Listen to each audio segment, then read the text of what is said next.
రక్షించడానికి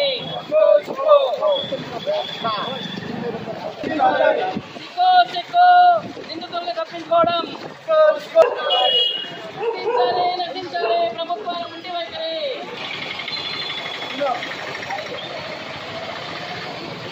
నిందితుల వెంటనే కోల్కతా ఘటనలో నిందితుల వెంటనే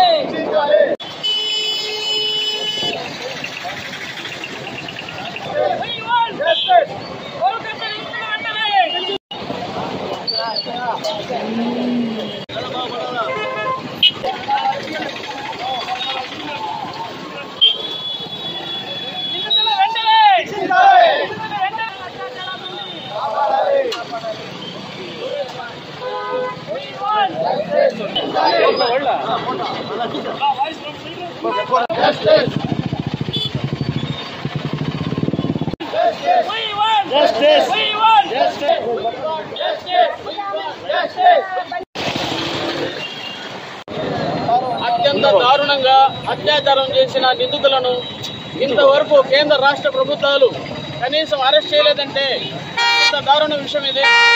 ఈ దేశంలో మహిళలకు కనీస రక్షణ కొరైందని దీన్ని బట్టి మనకు అర్థమవుతోంది. ఇకనైనా కేంద్ర రాష్ట్ర ప్రభుత్వాలు స్పందించి వెంటనే నిందితులను కఠినంగా శిక్షించాలని కోర్ జర్నలిస్ట్ మండలం తరఫున డిమాండ్ చేస్తున్నాం. అటు పశ్చిమ బెంగాల్లో ముఖ్యమంత్రి మమతా బెనర్జీ నిందితులను పట్టుకోవడంలో విఫలమైంది. మరోవైపు కేంద్రంలో మోడీ సర్కార్ కూడా విఫలమైంది.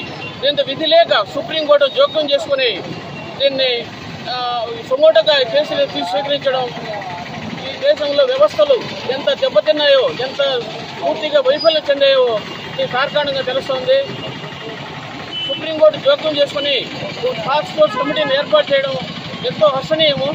ఇకనైనా ప్రభుత్వ ఆసుపత్రుల్లో రోగులకు ప్రాణాలను కాపాడే డాక్టర్లని ప్రాణాలను తీయడం అత్యంత దారుణము. ఇలాంటి సంఘటన పునరావృతం కాకుండా కేంద్ర రాష్ట్ర ప్రభుత్వాలు గట్టి చర్యలు తీసుకోవాలని కోవూరు మండల జర్నలిస్ట్ తరఫున మేము ప్రత్యేకంగా కోరుతున్నాము. ఆ ప్రభుత్వాలు విజ్ఞప్తి చేస్తున్నాము.